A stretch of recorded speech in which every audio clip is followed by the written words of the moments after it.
வணக்கம் நண்பர்களே. இது VDL Vlogs. கதை கேட்கலாம் வாங்க. முல்லைக்கு தேர் கொடுத்த வீர யுக நாயகன் வேல்பாரியின் கதையை கேட்க வந்த உங்க எல்லாருக்கும் வணக்கம். திரும்பவும் உங்களை பரம்பு மலைக்கு கூட்டிட்டு போறதுல ரொம்பவே மகிழ்ச்சி. மூவேந்தர்களுடனான போர்ல பாரி வெற்றி பெறுவாரா இல்ல தோல்வியை தழுவுறாரா அப்படின்னு பார்க்கலாம். வாங்க வீடியோக்குள்ள போகலாம். வீர யுக நாயகன் வேல்பாரி பாகம் 81. போன எபிசோட்ல போர் சடங்குக்கு நாள் குறிக்க திசைவேழரை கூட்டிட்டு வராங்க. அதை கேட்ட உடனே திசைவேழர் ரொம்பவே கவலைப்படுறாரு. பயன்பாட்டு உரிமைதான் சிக்கல் அப்படின்னா பேசி தீர்க்கலாமே, பேசி பார்க்காமலேயே போர்க்களம் புகுவது என்ன அறம் அப்படின்னு கேக்குறாரு. சரி, நீங்களே இதற்கு வழியொன்று சொல்லுங்கள் அப்படின்றாரு குலசேகர பாண்டியன்.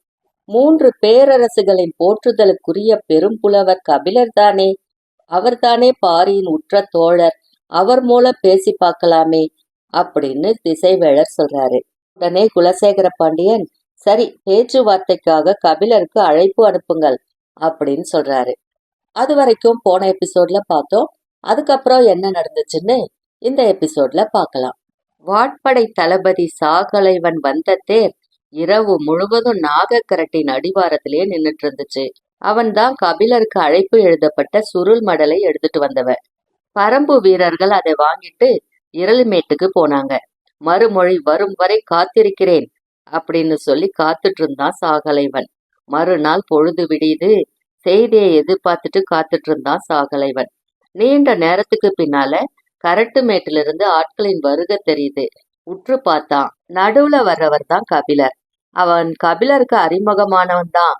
மதுரையில தங்கி இருக்கும் போது கபிலரை பல முறை சந்திச்சு பேசியிருக்கிறான். அதனாலதான் இந்த பணிக்காக அவனையே அனுப்பினாங்க. மேல இருந்து இறங்கி வந்த கூட்டம் குறிப்பிட்ட இடத்தோட நின்னுடுச்சு. அதுக்கு பின்னால கபிலர் மட்டும் வந்துகிட்டு இருந்தாரு. அவரோட சிறுவன் ஒருத்தனும் வந்துட்டு இருந்தான். ஆனா அந்த சிறுவன் யாருன்னு சாகலைவனுக்கு தெரியல. உதவிக்கு அழைச்சிட்டு வந்திருப்பார் போல அப்படின்னு நினைச்சான். அந்த சிறுவன் யாருன்னா நம்ம அளவன் தான். கபிலர் தேர் பக்கத்துல வந்தவுடனே அவரை வணங்கி வரவேற்கிறான் சாகலைவன். முகம் பார்த்து மலரும் மனநிலையில கபிலர் இல்ல. தலையை மட்டும் மெல்ல அசைச்சாரு. குறுக்கு கட்டையை எடுத்து கபிலர் தேரில் ஏற வசதி செஞ்சு கொடுத்தான் சாகலைவன். ஆனா கபிலரோ கூட வந்த அளவனோட தோலை அழுத்தி மேல ஏறி உட்கார்றாரு. அளவனும் தேர்ல ஏறி அவர் பக்கத்துல உட்கார்ந்துக்கிறான். தேர் புறப்பட்டு படைக்களத்துக்குள்ள போகுது. முதலில் இருந்தது காலாட்படைதான். கண்ணுக்கு எட்டும் தொலைவு வரை வீரர்கள் நின்னுட்டு இருந்தாங்க. தேர் வேகமா போயிட்டு இருந்துச்சு. ஆயுதங்கள் குவிக்கப்பட்டிருக்கிற படைக்கல பேரரங்குகள் 3ஐயும் தொட்டு பயணிப்பது போல வழி சொல்லியிருந்தான் சாகலைவன். தேர் அந்த திசையிலேயே போயிட்டு இருந்துச்சு. வேகம் குறையாம தேர்ப்படையின் எல்லைக்குள்ள நுழைஞ்சிச்சு. அதுக்கப்புறமா சிற்றரசர்களும் தளபதிகளும் தங்கி இருக்கிற பகுதி இருந்துச்சு. தொலைவில் யாரையோ பார்த்த கபிலர், தேரை நிறுத்து அப்படின்னு சொல்றாரு. யார பார்த்துட்டு தேரை நிறுத்த சொல்றாரு அப்படின்னு புரியாம விழிக்கிறான் சாகலைவன். தேர் நிக்குது. குறிப்பறிந்து அளவன் கீழே இறங்குறான். அளவன் தோல் பிடித்து இறங்குறாரு கபிலர். சற்று தொலைவில் வால் பயிற்சியில் ஈடுபட்டிருந்த 2 பேரு தேரை விட்டு இறங்கும் மனிதர் யார் அப்படின்னு உத்து பாக்குறாங்க. அடையாளம் கண்டறிந்த ஒருத்தர், தேர் விட்டு இறங்குவது பெரும்புலவர் கபிலர் அப்படின்னு சத்தமிட்டு சொல்லிட்டே வாளை கீழே போட்டுட்டு ஓடி வரான். அவன் வரும் வேகம் கண்டு அளவனே கொஞ்சம் விலகி நிக்கிறான். வேகமா வந்து கபிலரோட கால் தொட்டு வணங்குறான். அவன் அருக நாட்டின் சிறுகுடி மன்னன் செம்பன். அவனை பார்த்ததும் கபிலரோட முகம் மலருது.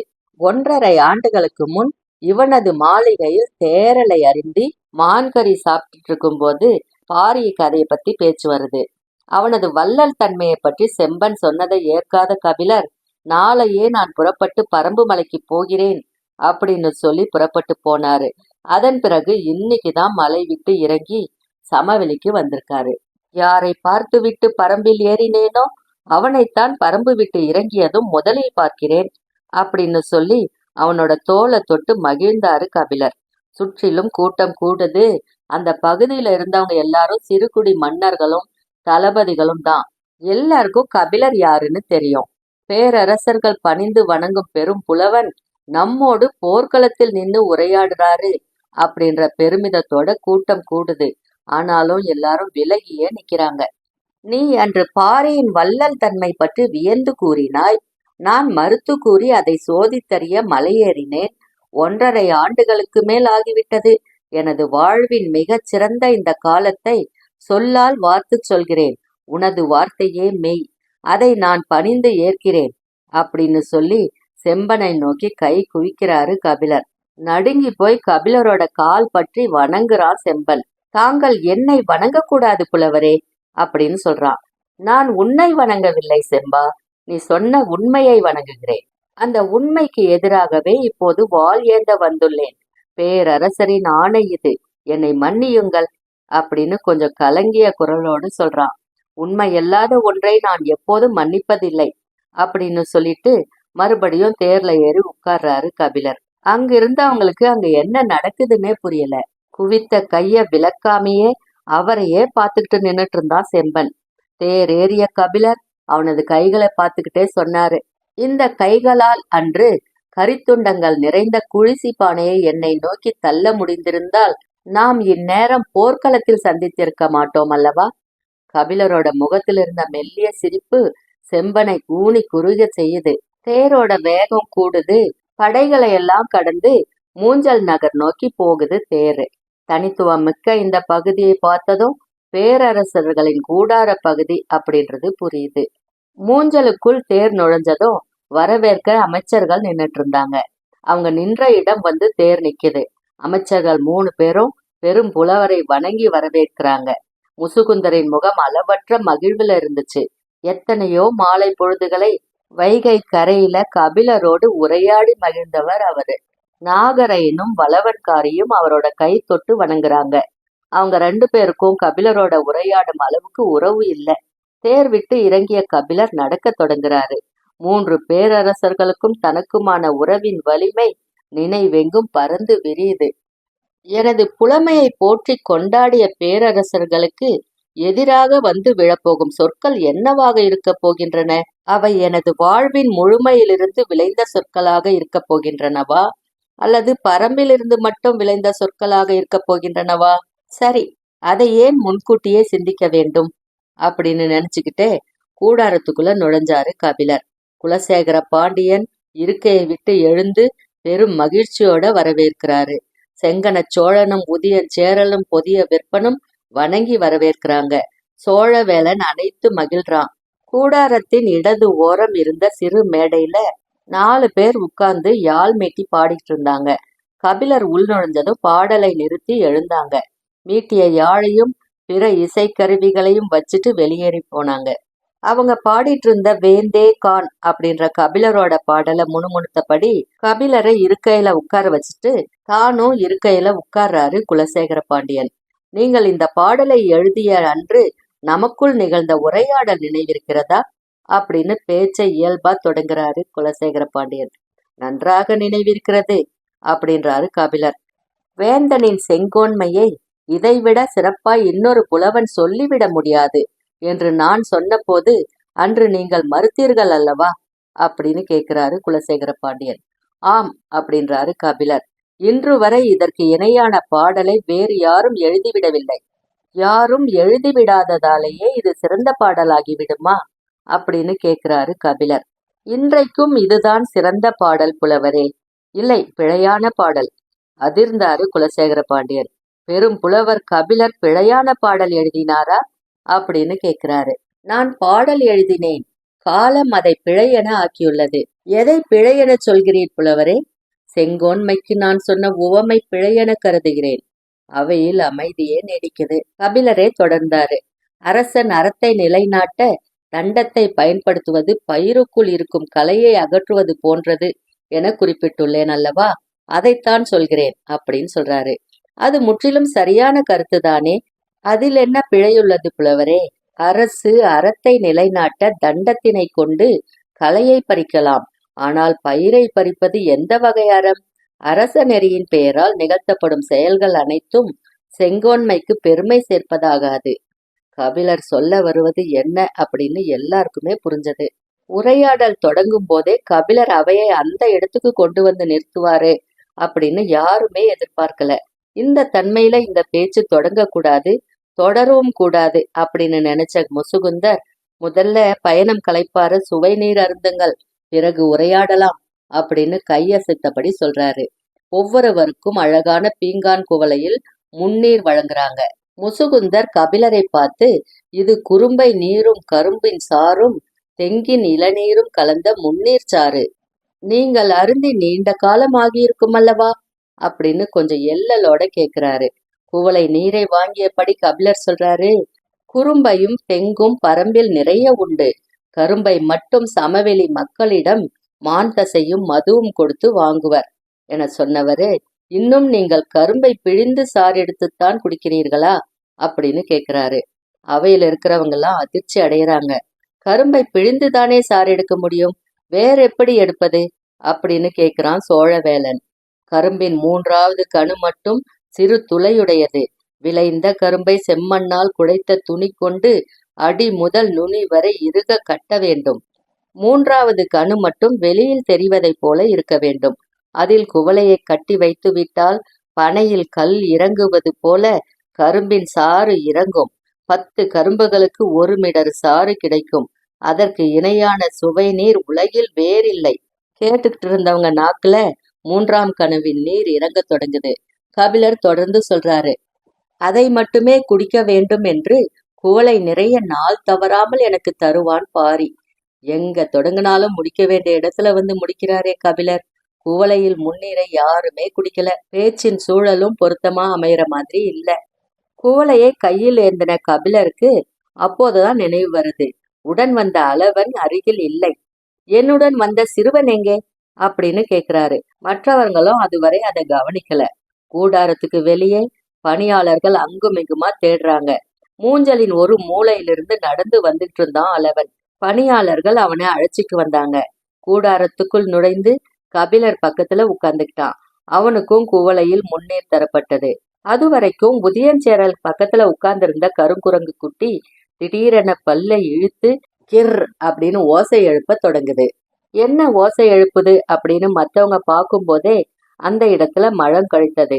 என்ன செய்கிறது அப்படின்னு பார்த்தறியும் முன்னரே அது நிலை குலைந்து கத்தவும் குதிக்கவும் தொடங்குது. சேரனோட பணியாளர்கள் உடனே வந்து அதை பிடிக்க முயற்சி பண்றாங்க. அதன் செயல் கண்டு பதற்றத்தோடு உதயஞ்சேரல் கத்துறான், குவளையில் இருக்கும் முன்னீரை அருந்தாதீர்கள், அதில் நஞ்சு கலக்கப்பட்டிருக்கிறது. குலசேகர பாண்டியன் மிரண்டு எழுறான். ஏந்திய குவளையை சட்டென விடுவித்தான் சோழவேலன். செங்கன சோழனும் பொதிய விற்பனும் அதிர்ந்து போறாங்க. முசுகுந்தர் நடுங்கி போயிட்டாரு. யாருக்கு எதிரான சதி இது? யாருக்கும் ஒண்ணுமே புரியல. மூவேந்தர்களும் ஒருவருக்கு ஒருவர் வீசிய பார்வையில எழுப்பப்பட்ட நம்பிக்கை நொறுங்கிக்கிட்டு இருந்துச்சு. கபிலர் ஏந்திய குவளையோடு அப்படியே இருக்கிறாரு. பக்கத்துல இருந்த அளவன் அவரோட காதுல சொல்றான், அது என்னை கண்டுதான் மிரண்டு கத்துகிறது. குவளை நீரில் நஞ்சேதும் இல்லை அப்படின்னு. குலசேகர பாண்டியனின் மேலெல்லாம் வியர்த்து கொட்டுது. சுவை நீரில் நஞ்சிருக்கிறதா என்று சோதியுங்கள், சமையலாளர்களை சிறையிடுங்கள் அப்படின்னு கட்டளையிடுறாரு. மிச்சம் இருந்த குவளைய பணியாளர்கள் கை நடுங்க வந்து வாங்குறாங்க. கபிலர் சொல்றாரு, இதில் நஞ்சேதும் இருப்பது போல் தெரியவில்லையே. வேண்டாம் பெரும் புலவரே அப்படின்னு சொன்ன குலசேகர பாண்டியன் அவையை பார்த்து சொல்றான், முன்னீரில் நஞ்சு கலக்கப்பட்டுள்ளதா என்று சோதித்தறிந்த பிறகு பேச்சை தொடரலாம். அவையே அமைதியா இருந்தது. கபிலரையும் அளவனையும் கொஞ்ச நேரம் ஓய்வெடுக்க சொல்லி கூடாரத்துக்கு அழைச்சிட்டு போறாரு முசுகுந்தர். நீண்ட சோதனைக்கு பின்னால மூவேந்தர்களின் தலைமை மருத்துவர்கள் உள்ளே நுழைறாங்க. பார் போற்றும் வேந்தர்களை வணங்குகிறோம். சுவை நீரில் நஞ்சேதும் இல்லை. நன்றாக சோதித்தீர்களா? முழுமையாக சோதித்து விட்டோம். அப்படியென்றால் நீங்கள் மூவரும் முதலில் அருந்துங்கள் அப்படின்றாரு சோழவேலன். மூவரும் குவளை நீரை அருந்துறாங்க. குவளையை கீழே வைக்கும் வரை வேந்தர்களின் கண்கள் அவங்களையே பார்த்துக்கிட்டு இருந்துச்சு. அருந்திய மருத்துவர்களின் கண்களில் சிறு அச்சம் கூட இல்ல. அவங்க குவளையை கீழே வச்ச கணத்துல உதயஞ்சேரல் கத்துறான், அந்த குரங்கை கொன்று விடுங்கள். கொஞ்சம் நேரத்துக்கு பின்னால ஓய்வறையில இருந்த கபிலரை அழைச்சிட்டு வர சொல்றாங்க. நஞ்சு, அச்சம், சதி, விசாரணை, கொலை அப்படின்னு கொஞ்ச நேரத்துக்குள்ள அனைத்தும் நிகழ்ந்து முடிந்த ஒரு அவைக்குள்ள கபிலர் மீண்டும் நுழைறாரு. யார் முகத்திலும் இயல்பும் மகிழ்வும் இல்ல. பாரியின் தரப்பில் நின்று வேந்தர்களுக்கு எதிராக வெளிப்படையாக சொல்லேந்துவார் கபிலர் அப்படின்னு யாருமே எதிர்பார்க்கல. அதிகாரத்தின் மேலிருந்து வெளிவரும் நேரடியான அரசியல் பேச்சு தொடங்குது. இப்பெரும் போரால் பாரியும் பரம்பும் அழிவதை தவிர்க்கவே நாங்கள் விரும்புகிறோம். அதற்காகத்தான் உங்களை அழைத்தோம் அப்படின்னு சொல்றாரு குலசேகர பாண்டியன். அருகில் இருந்த அளவனை பார்த்து, நீ வெளியில் போ அப்படின்னு சொல்றாரு கபிலர். அவன் வெளியே போயிட்டான். நான் என்ன செய்ய வேண்டும் என்று கருதுகிறீர்கள் அப்படின்னு கேட்கிறாரு கபிலர். பாரியை சமாதானப்படுத்தி பேரரசர்களோடு இணங்கி போகச் சொல்லுங்கள் அப்படின்றாரு முசுகுந்தர். போருக்கு ஆயத்தமாக இருக்கும் ஒருவனைத்தானே சமாதானமாக போகச் சொல்ல முடியும். பாரிதான் போருக்கு ஆயத்தமாகவே இல்லையே, பிறகு எப்படி அவனை சமாதானமாக போகச் சொல்வது? பெரும் புலவர் பொய் பேச துணிந்து விட்டீர். எதிர் மலையில் நாள்தோறும் எண்ணற்ற வீரர்களை குவித்து கொண்டிருக்கிறான். அவனையா போருக்கு ஆயத்தமாகவில்லை என்று சொல்கிறீர்கள்? அவனது மண்ணை காக்க அவனது எல்லைக்குள் வீரர்களை சேர்க்கிறான். அதுவா போருக்கான ஏற்பாடு? எல்லையை காப்பதற்கும் எல்லைக்குள் இருந்து தாக்குதலுக்கு ஆயத்தமாவதற்கும் நிறைய வேறுபாடு உண்டு. நீங்கள் அதை அறியாதவர் அல்ல. ஆனால் அவன் எங்களையும் எமது படையையும் அறியாதவனாக இருக்கிறான். அதை அவனுக்கு உணர்த்தவே உங்களை அழைத்தோம் அப்படின்னு சொல்றான் சோழவேளன். நீங்கள் தேரில் ஏறிய கணமிருந்து இந்த இடம் வந்து சேர 2 பொழுதுகள் ஆனதல்லவா? இதே வேகத்தில் தேரை ஓட்டினால் எமது படை நிற்கும் பரப்பளவு முழுவதும் பார்த்தறிய 3 நாட்கள் ஆகும். இந்த பெரும் படையோடு மோத நினைக்கும் மூடத்தனத்தை அவன் செய்ய வேண்டாம் என நீங்கள் அவனுக்கு எடுத்துரைக்க வேண்டும் அப்படின்னு சொல்றாரு குலசேகர பாண்டியன். நாக கரட்டின் மேலிருந்து பார்த்தால் படையின் சரி பாதி தெரிகிறது. அதுவே இரளைமேட்டிலிருந்து பார்த்தால் ஒரே பார்வையில் மொத்த படையின் முழுமையும் பார்த்துவிட முடிகிறது. அவ்வளவுதான் இந்த படையின் அளவு. ஆனாலும் பாரி போரிட வேண்டாம் என்றுதான் முடிவு செய்துள்ளான் அப்படின்னு சொல்றாரு கபிலர். இந்த பெரும் படையை பார்த்தால் எந்த சிறு குடி மன்னனும் போரிட வேண்டாம் என்றுதான் முடிவு செய்வான். அதை தவிர அவனுக்கு வேறு வழி என்ன இருக்கிறது அப்படின்னு கேட்கிறான் உதயஞ்சேரல். வார்த்தைகள் உரசிக்கொள்ள தொடங்குது. கபிலரை காயப்படுத்திவிடக் கூடாது என்ற எண்ணம் மெல்ல மெல்ல குறைந்து கொண்டிருந்தது. உதயஞ்சேரல் வயதால மிகச் சிறியவன். பல முறை தோல்வி அடைந்ததால தீரா வலியோட இருக்கிறவன். மூவேந்தர்களோடு இணங்கி போதல்தான் பாரிக்கு நல்லது. எண்ணற்ற சிறுகுடி மன்னர்களைப் போல அவனும் தனது நிலத்தை சிறப்பாக ஆளலாம் அப்படின்னு சொல்றாரு முசுகுந்தர். இல்லையென்றால் போர்க்களத்தில் அவனது குடலை கழுகுகள் ஏந்தி பறக்கும் நாள் விரைவில் வரும் அப்படின்னு சொல்றான் சோழவேளன். கூர் முனை கொண்ட வார்த்தைகள் அடியாழம் வரை இறங்குது. கபிலர் கொஞ்சம் அமைதி கொள்றாரு. அவை முழுவதும் அமைதி நீடிக்குது. செங்கன சோழன் பொதிய விற்பனை பார்த்து கண்களை உருட்டி ஏதோ சொல்றான். பேச வேண்டியது பற்றி கண்ணால குறிப்பு சொன்னதும் பொதியவர்பன் சொல்றான், பெரும் புலவரை வணங்குகிறேன். பேரரசர்கள் வீற்றிருக்கும் அவையில் இளவரசன் பேசுதல் முறையன்று. ஆனாலும் எனது கருத்தை தெரிவிக்க விழைகிறேன். பாரியின் முன்னால் இருப்பன 2 வழிகள் தான். என்ன அப்படின்னு கபிலர் கேட்பாரு அப்படின்னு எல்லாரும் எதிர்பார்க்கிறாங்க. அவரோ அமைதியா அவனையா பார்த்துக்கிட்டு இருந்தாரு. கேள்வி எழாததை கண்டு கொள்ளாதது போல பேச்சை தொடர்றான். மூவேந்தர்களில் யாரேனும் ஒருவருக்கு பாரி தன் மகளை மணமுடித்து கொடுத்து மன உறவு காண்பது அல்லது மூவேந்தர்களோடு போரிட்டு மாய்வது, இவை 2இல் எது சரியான வழியென உங்கள் நண்பனுக்கு நீங்கள் அறிவுரை வழங்குங்கள் புலவரே. கொந்தளிக்கும் தனது எண்ணங்கள் எதுவும் முகத்துல தெரிஞ்சிடக்கூடாது அப்படின்னு பெரும் முயற்சி செய்யறாரு கபிலர். ஆனாலும் மற்றவங்களால கண்டறிய முடிஞ்சது. இதுதான் தகுந்த நேரம் அப்படின்னு நினைச்ச சோழவேளன் சொல்றான், போரில் அவன் அழிவான். அதன் பிறகு மூவேந்தர்களும் பரம்பை பங்கிட்டு கொள்வோம். அதை தடுக்க மூவேந்தர்களோடு மன உறவு கொள்ளுதல் சிறந்ததுதானே. இயற்கையோட தன்னியல்புல பற்றி படரும் கொடி போல மனித காதல் செழித்து கிடக்கும் ஆதி நிலம் குறிஞ்சி. குறிஞ்சியின் குலச்சமூகம் நோக்கி மன உறவை அரசியல் நடவடிக்கை என்னும் வல்லாயுதமாக மாற்றி வீசி எறிந்த போது கபிலரின் உடலே நடுங்குது. எதுவுமே பேசாம உட்கார்ந்திருந்தாரு. அமைதி நீடித்தது. கொஞ்ச நேரத்துக்கு பின்னால கொந்தளித்த உணர்வுகளை ஒருமுகப்படுத்தி பேசத் தொடங்குறாரு கபிலர். உங்கள் மூவருக்கும் பரம்பின் மலைகள் வேண்டும், அவ்வளவுதானே? நேரடியாக இப்படி கேட்கிறாரே அப்படின்னு குலசேகர பாண்டியன் நினைச்சுக்கிட்டு இருக்கும் போது சற்றே உயர்த்திய குரல்ல சோழவேளன் சொல்றான், ஆமாம், அதோ அந்த மேடையில் இருக்கும் 2 யாழ்களையும் இருவர் கையில் எடுத்துக்கொள்ளுங்கள். 2 பெண்களை அழைத்து கால் சலங்கையை கட்டிக்கொள்ள சொல்லுங்கள். அனைவரும் உடன் வாருங்கள், நான் பாடுகிறேன். பாட்டிசைத்து பரம்பேறிய குழுக்கள் கேட்பதை இல்லை எனச் சொல்லும் வழக்கம் பாரியிடம் இல்லை. மொத்த பரம்பினையும் வழங்கி விடுவான். ஆணவத்தை அடியோடு வெட்டி சாய்ப்பது போல சொற்களை வீசி எறிஞ்சிட்டு மறுமொழி என்ன அப்படின்ற இருமாப்போடு பார்த்தாரு கபிலர். கொதிக்கிற நெருப்ப கொட்டுனது போல துடித்தெழுந்தான் சோழவேளர். நிலைமை வேறு விதமாக ஆகிடக்கூடாது அப்படின்னு நினைச்ச குலசேகர பாண்டியன் சட்டென சொன்னாரு. நட்பால் நா பிறழ்கிறது. உமது சொற்கள் பற்றி எரியும் பரம்பினை பாட அதிக நாள் இல்லை கபிலரே. இருக்கைய விட்டு எழுந்தாரு கபிலர். நெருப்பில் எரித்தாலும் மீண்டும் முளைக்கும் ஆற்றல் கொண்டது பனம்பழம் மட்டும்தான். பனையை குலச்சின்னமாக கொண்டவன் வேல்பாரி. நெருப்பாலும் அழிக்க முடியாத அவனை பாடுதல் என் தமிழுக்கு அழகு அப்படின்னு சொல்லிட்டு அவைய பார்த்து வணங்கி வெளியேறாரு கபிலர். அது வரைக்கும் இந்த எபிசோட்ல பார்த்தோம். அதுக்கப்புறம் என்ன நடந்துச்சுன்னு அடுத்த எபிசோட்ல பார்க்கலாம். அது வரைக்கும் உங்களிடமிருந்து நன்றி கூறி விடை பெறுவது VDL Vlogs VDL. நன்றி, வணக்கம்.